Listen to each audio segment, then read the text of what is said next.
सभी मनोकामना की पूर्ति के लिए भगवान सूर्य का व्रत रखें, कहानी सुनिए। अगर व्रत भी नहीं रख पा रहे हैं तो सूर्य उदय से पहले उठ जाएं और भगवान सूर्य देव को जल जरूर चढ़ाएं, अर्घ जरूर दें और कथा सुनें। इससे भी व्रत करने जितना ही फल मिलता है। तो आज हम आपको कार को सुनी जाने वाली कहानी सुनाने जा रहे हैं। एक बुढ़िया माई थी जो हमेशा कार्तिक नहाती, बैसाख नहाती, माघ का महीना पूरा नहाया करती थी। उसके घर में बहुत सुख समृद्धि थी। उसका घर सभी तरह के ऐश्वर्य से परिपूर्ण था।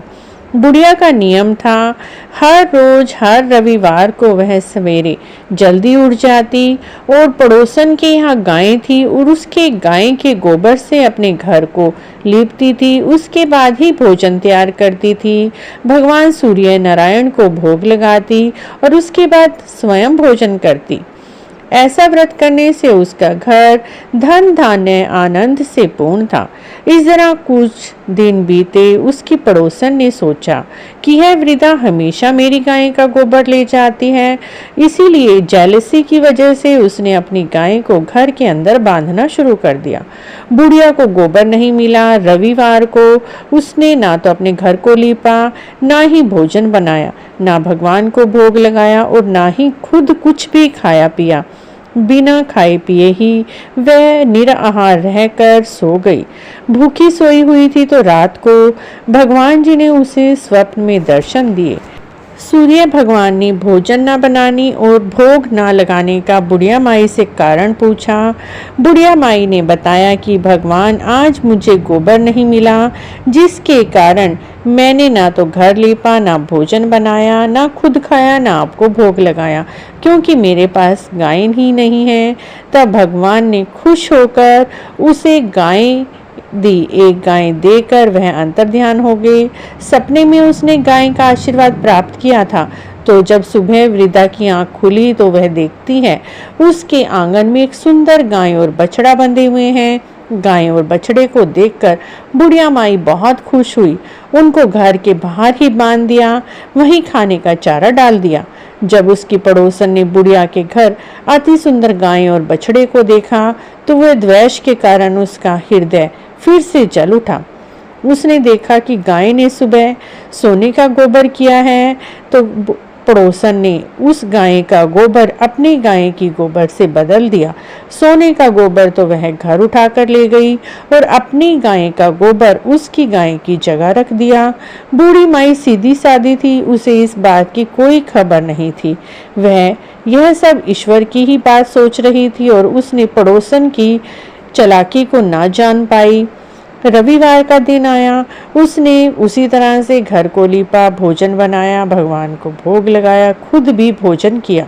जब भगवान ने देखा कि बुढ़िया माई पड़ोसन के द्वारा ठगी जा रही है तो ईश्वर ने अपनी माया से एक दिन बहुत जोर से आंधी चलाई। बुढ़िया ने आंधी की वजह से गाय और बछड़े को अपने घर के अंदर ही बांध लिया। सुबह उठकर देखती है कि उसकी गाय ने सोने का गोबर दिया हुआ है। उसे देखकर तो उसकी आश्चर्य की कोई सीमा ही नहीं रही।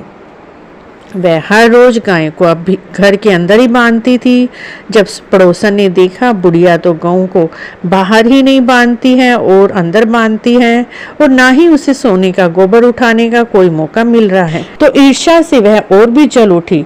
उसने कुछ उपाय सोचा और राजा की सभा में जाकर कहा, महाराज, मेरी पड़ोस में एक बूढ़ी माई है, उसके यहाँ ऐसी गाय हैं जो राजाओं की यहाँ होनी चाहिए। वह गाय हर रोज सोने का गोबर देती है। आप उस सोने से प्रजा का पालन कर सकते हो। उस वृद्धा को इतने सोने की क्या जरूरत है। राजा ने उस औरत की बातें सुनी तो उसे उसकी बातें अच्छी लगी और राजा ने उसकी बात सुनकर अपने दूतों को बूढ़ी माई के घर में से गाय लाने की आज्ञा दी। बूढ़ी माई सुबह भगवान को भोग लगाकर भोजन ग्रहण की करने जा रही थी। राजा के कर्मचारी गाय खोलकर ले गए। बूढ़ी माई काफी रोई चिल्लाई, किंतु कर्मचारियों के समक्ष उसका कोई भी जोर न चला।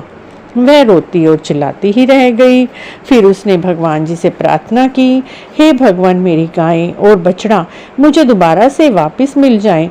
और पूरी रात वृद्धा गाय और बछड़े को याद करके रोती रही, भगवान जी से प्रार्थना करती रही।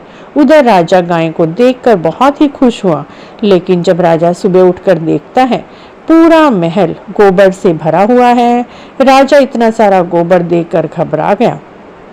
भगवान ने रात को राजा के स्वप्न में कहा, राजन, उस बूढ़ी माई को यह गाय जल्दी से लौटा दे।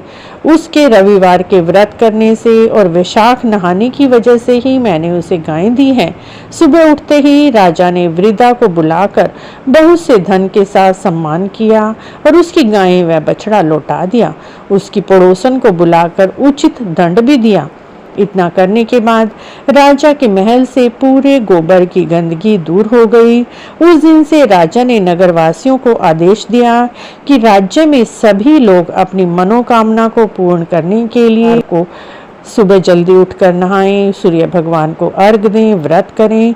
इससे सभी लोग सुखी हो पाएंगे, कोई भी बीमारी नहीं होगी, प्रकृति का प्रकोप नहीं होगा और पूरे नगर में खुशी खुशी होगी, सारी तरफ समृद्धि ही समृद्धि होगी। अब तो पूरी प्रजा भी अपने घर को गोबर से लीपने लगी। जैसी भगवान ने उस बुढ़िया की मदद की वैसे सबकी करना, वैसे सबके अन्न धन के भंडार भरना। इस कहानी को कहते सुनते हुंकारा भरते सभी की सुख समृद्धि से घर भर देना। हे भगवान, यही हमारी सबकी कामना है। बोलिए सूर्य नारायण भगवान की जय।